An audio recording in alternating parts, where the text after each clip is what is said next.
Hi guys, welcome to my channel again. I'm gonna be recording the labor and delivery. As you can tell, the little one is here and he's eating right now, so I'm gonna try to do this really fast before he starts getting fussy. I delivered my baby on the 29th of October, and he was 9 pounds and 12 ounces. It was the vaginal delivery with no pain medication. The only thing that they did put on me was oxytocin, because it was like my contractions were so irregular. So the whole thing started on Friday. I was feeling kind of funny. I had like pain here and there, but it will go away. So I'm like, oh, I'm not really in labor.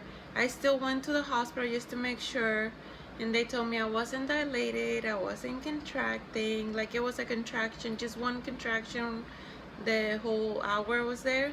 So they just sent me home. So I came home, and that night, like, the pain got stronger, but it's still like they were so irregular. I will have them every 3 minutes, and it will go every 7, every 8, and it will go down to 2 minutes, 3 minutes, 5 minutes. So it was like a roller coaster of contractions.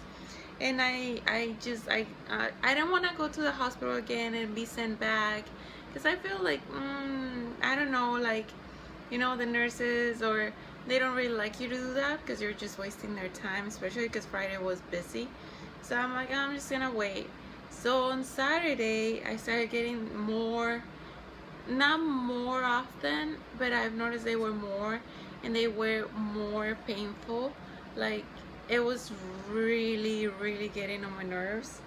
And I told Avery, you know what, I'm not feeling good. If I keep not feeling good, I'm just going to I'm just gonna go and get checked out. So that day, around, there was like 3:30 or 4, I told him, you know what, let's just go check. I don't think I'm gonna go. I don't think they're gonna let me stay. I just want to make sure that he's fine. I mean, he was moving, but I didn't want him to be stressed. I didn't want to go into a C-section because I didn't go check. I like to prevent, like, as much as I can. So we went to the hospital. We even had plans to go and eat that night, because we left here at 4 and we didn't have anything to eat, like just breakfast. So we left and we were gonna go have dinner. So we got to the hospital, and the nurse, well, they checked and everything. They checked my contractions, if I was dilated. So the contractions weren't that close. Like, they noticed that there was a weird pattern, and they checked me. They checked how dilated I was, and I was already on 4. So she's like, you know what, you're gonna stay, because your contractions are kind of weird and you're already dilating. So we're gonna leave you here, we're gonna admit you, and we'll see how you progress. We're gonna make you walk around the hospital and see if you progress faster. And so they did. I was admitted like at 4:30, and I started walking around the hallway, like in the maternity ward, and I was just walking around. They put my IV, they put antibiotics because I had GBS, so they had to do that. And you're gonna go over there, baby? Okay. I I'm recording here because I'm in the room right now. I had GBS, so they had to administer the antibiotics. So I was just walking with my IV pole everywhere, and around 7 or 7:30, the pain got a lot stronger. So I went to lay down, and they came and checked on me. It was a different nurse, and she checked, and I was already, I think I was already a 6 or a 7. And she told me, you know what, the doctor wants you to be on oxytocin because you're not going fast enough. Your contractions are not really working with you. So you can be here days, or you can just have a C-section. She told me, like, if you don't want to have the oxytocin, you can just go home and walk around and then come back if you get him closer. So I was really sad, to be honest, because I didn't want to use any medication. I didn't do it with little G. I didn't use it with my first son. So I wanted to do it all over again. No medication, no nothing. And I mean, I was really sad, but Avery was so supportive. He was there, like, you're doing great, you're doing fine. It's just to help you out. So he kind of cheered me up. Like, he was a real partner there. Like, he was like helping me and just motivating me. Anyways, so they started me on a drip of oxytocin for, I think, like 20 minutes or 25 minutes, something like that. Probably something like that. So I noticed the contractions getting closer and stronger, but still they were kind of funky, like they weren't so regular. So the nurse came in and I told her, you know what, I kind of have to poo. Oh, before that, I had to pee so much. Like, I will go to the restroom so much. Maybe because I was drinking water, they had the IV drop on me. So I told her, you know what, I feel like I have to poo. She's like, okay, let me check how dilated you are. So it was around, I would say at 8:30 or 8:30-ish. So she checked and she said, you know what, you're 9.5. You're pretty much there. Don't push. If you feel the need, don't push. I'm gonna get everything ready, get everything here, and we're gonna call the doctor because I think your baby will be here before 10. So she started prepping everything, getting everything ready, getting me ready, like putting stuff under me, moving stuff, all the things they do. And then she checked again.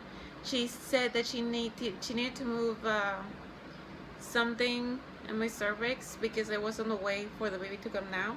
So she started doing that, and it was so painful. Like, it was bad. Like, I couldn't tolerate. I don't know what was wrong with me, but pain, I couldn't tolerate it as much as I did with my son. It was like I was crying.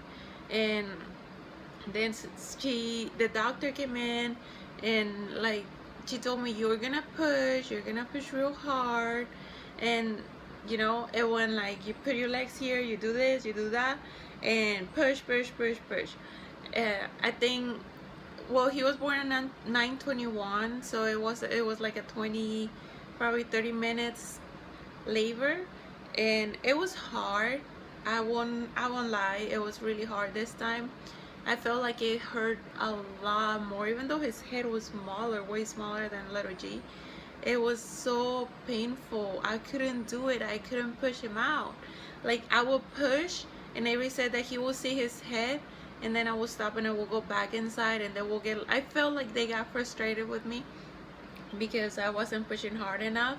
I just couldn't. I couldn't breathe. I was like hyperventilating. Like, I just couldn't, and they put like oxygen just for a little bit, but I couldn't stand it because it was hot. Like, my face was hot. Actually, I had a lot of broken blood vessels. I still have a couple here.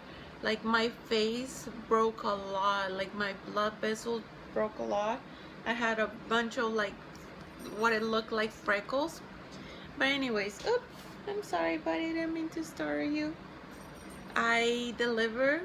He came out and he wasn't crying. Like, he came out, he was so quiet, and then they took him to the little incubator thingy, where they put the baby, and then he screamed his lungs out. He did it so hard, and I just kept looking at him because I was able to see him, and I was just crying, and I'm like, I couldn't believe he was out. I didn't really care what they were doing down there because I had to get stitches because a blood vessel broke or something like that. That's what the doctor said. So he kind of had to stitch me up. I didn't care about what was going on down there. I only wanted to see my baby and everything. Avery cut the cord. I think they delayed it for a couple of minutes. I don't even know. I asked for it, but they took a little bit to cut it. He cut it, and they took him, and he was just crying and crying. They were just drying him up a little. I was just looking at his face, and Then they gave him to me. She's like, yeah, are you gonna do the golden hour? Which I said yes. And they put it on my chest, and I started, like, I didn't have my gown anymore. I was just holding him, touching him. His skin was so soft, still soft. And I tried breastfeeding. I checked toes and fingers to make sure he was complete. And I noticed he has like this cute little birthmark on his back. It's like super big and round back there. And I just kept checking on him, just to make sure that he was fine. And I tried to latch him on, and on the second try he was like a pro. Like, he started eating and there was no issue there. So that was the story. I had to stay in the hospital for 2 more days. It was a 48-hour observation that I had on me, because, well, the GBS, they had to make sure that the baby was fine, that he wouldn't have any complications when we went home. And thank God he is great. He's doing good. There was an issue with him not pooping for like 12 hours or peeing or anything, but I think because they went to wash his stomach, he was throwing up a lot of like mucus, and I'm guessing for the amniotic fluid. So they went to clean that up, and they used formula to make sure that he was eating properly, and he did. So after that, he was so constipated, so I'm guessing kind of messed him up a little.